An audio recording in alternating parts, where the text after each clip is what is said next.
Why Lego's near collapse made them stronger. Picture this. It's 2003.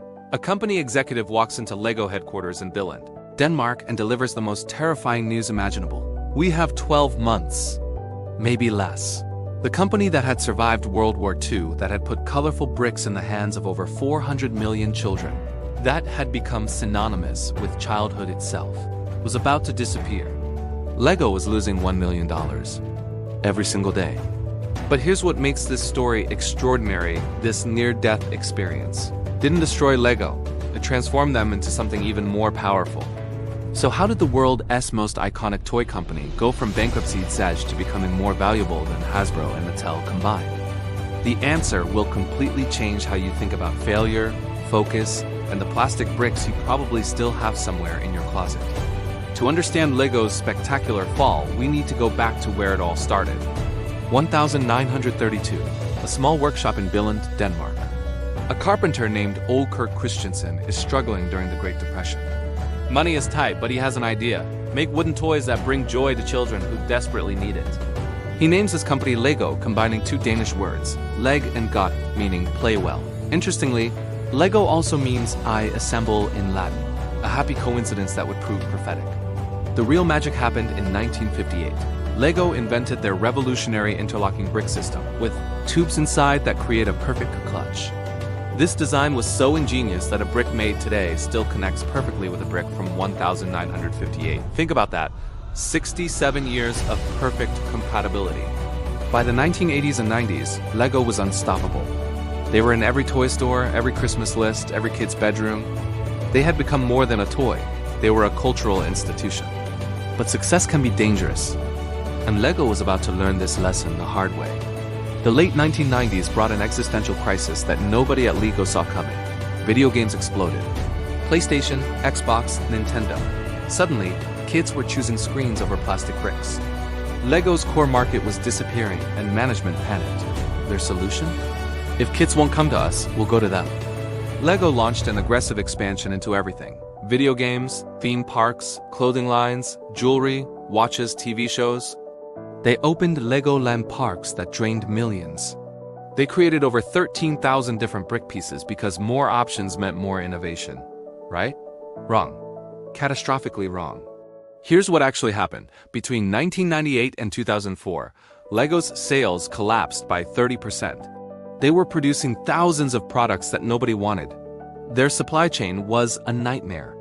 Production costs skyrocketed. In 2003, Lego's darkest hour, they lost $300 million in a single year. For context, that's like losing $800,000 every single day. The company had $800 million in debt. They were laying off thousands of employees. Major creditors were circling. One executive described it as watching a car crash happening in slow motion. And you can't stop it. The Christensen family, who had owned Lego for 70 years, faced an impossible choice. Sell the company or watch it die. But then, in their most desperate moment, they made a decision that would save everything. In 2004, Lego did something radical. They hired an outsider. Jürgen V. Knudstorp, a 35-year-old former McKinsey consultant, became CEO. He was the first person outside the Christensen family to ever run Lego. His first all-hands meeting. Brutally honest, we are on a burning platform. We are running out of cash. If we don't change everything, and I mean everything, we won't exist in 12 months. No sugarcoating, no corporate speaks. Just the truth. Knudstorp's strategy was counterintuitive. To grow, Lego needed to shrink. He immediately killed 80% of their product lines. Sold the Legoland theme parks. But here's the brilliant part. He didn't just cut, he reconnected. Knudstorp sent designers into schools, into homes, to watch how kids actually played. And they discovered something shocking. Lego had forgotten who their real customers were. Kids didn't want 5,000-piece sets with hyper-specific instructions. They wanted freedom. They wanted to build a spaceship, destroy it in an epic crash, and rebuild it as a robot. So Lego refocused on their core principle, creative play. Then came the masterstrokes.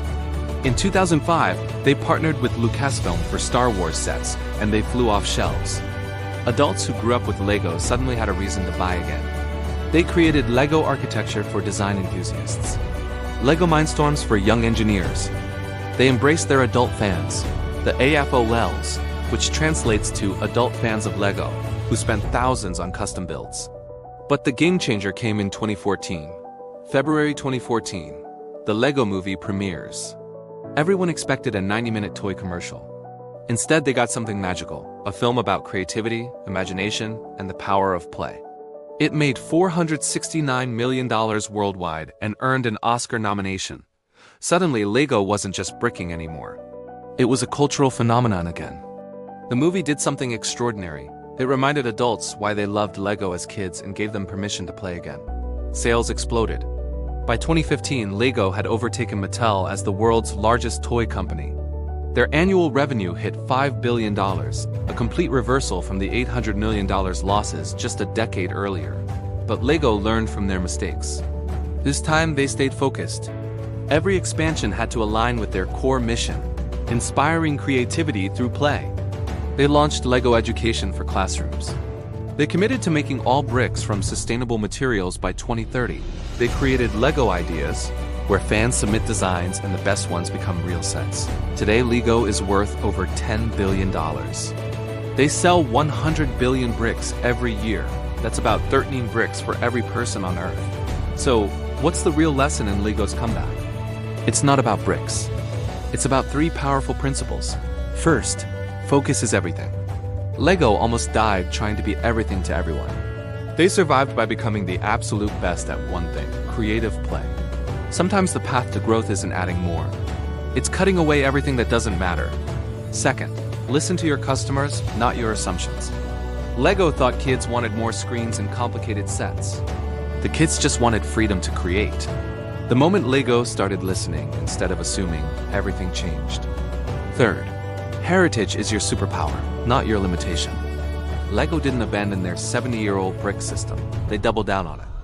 They proved that a simple toy from 1958 could still captivate kids with iPads and VR headsets. There's something profound here. Lego's greatest crisis came from forgetting who they were. Their greatest triumph came from remembering. The next time you see those colorful plastic bricks, whether in a store, a movie, or scattered across your floor at 2 a.m., remember, you're looking at one of the greatest comeback stories in business history. A story that proves that when everything falls apart, sometimes breaking down completely is exactly what you need to build something even stronger. If this story inspired you, hit that like button and subscribe for more stories of resilience and reinvention. And tell me in the comments, what's your favorite Lego set? Or your most ambitious Lego creation that immediately collapsed? Because just like Lego taught us, every masterpiece starts with that first brick. Sometimes you just need to be brave enough to start building.